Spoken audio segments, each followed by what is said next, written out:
For your English, first you're going to recite the poems My Shadow by Robert Y. Stevenson and Trees by Joyce Kilmer.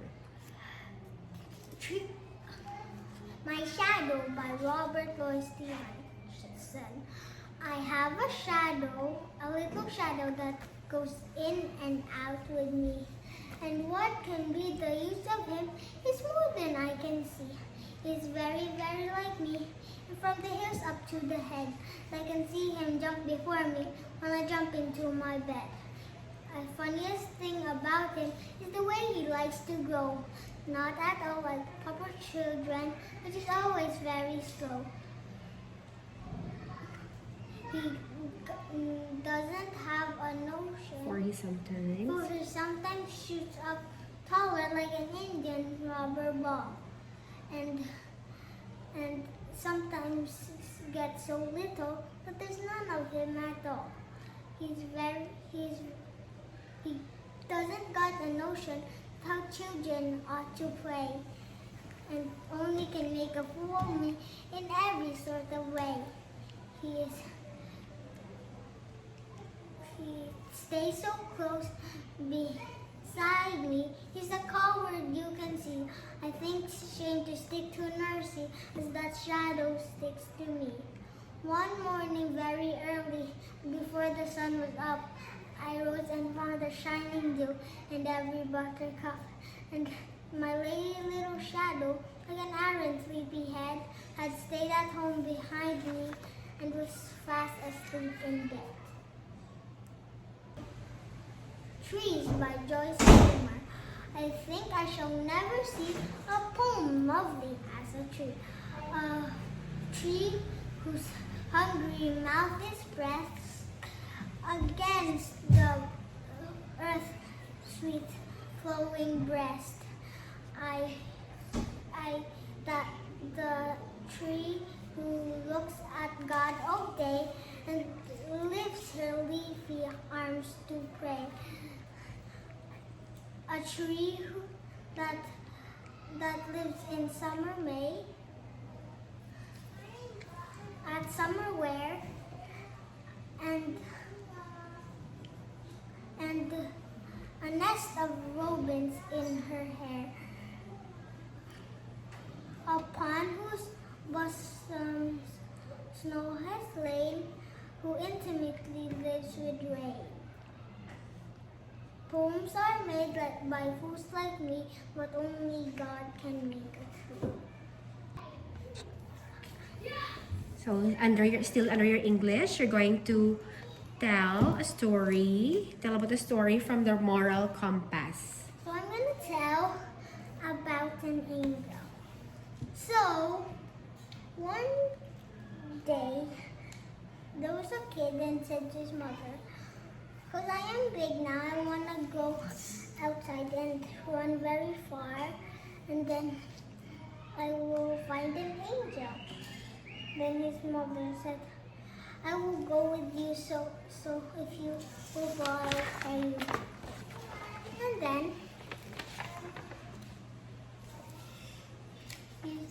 there was the kid saw a girl and then asked, "Are you an angel?" And then she said no, and she touched her head, and then she saw someone, then run off. And then his mother said, "That wasn't an angel." And the boy saw another girl, and then he asked, "Are you an angel?" And then the girl carried the boy, and then she saw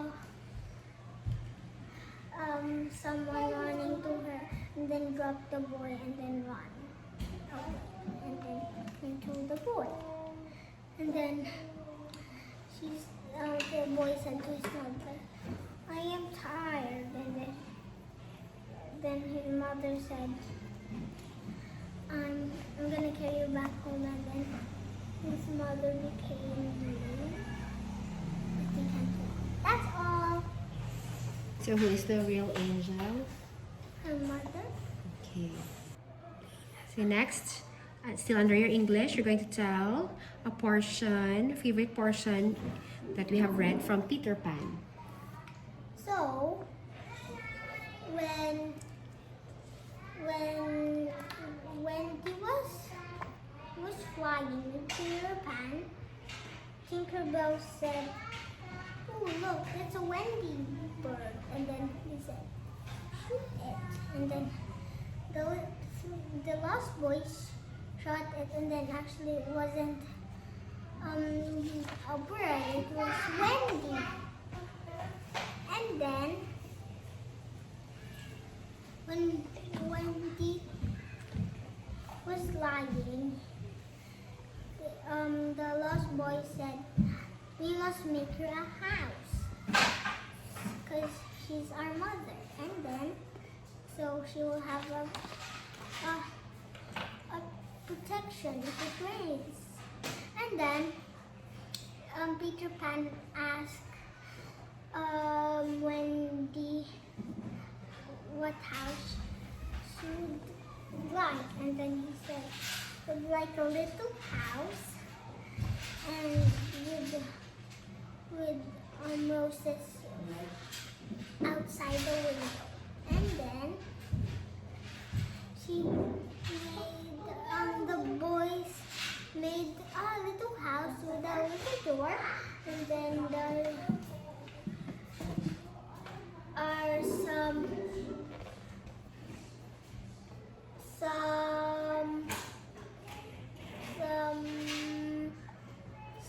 flowers outside, roses outside the window, and when it's nighttime, fairies are getting out, and Tinkerbell and Peter Pan is sleeping outside to protect the house. That's all. So I'm gonna read Magic Tree House, Chapter 8. Chapter 1 by Moon. Jack whispered a voice. Jack opened his eyes. He saw a figure in moonlight. "Wake up! Get dressed." It was his sister, Annie. Jack turned on his lamp. He rubbed his eyes. Annie was standing beside the bed. She wore jeans and a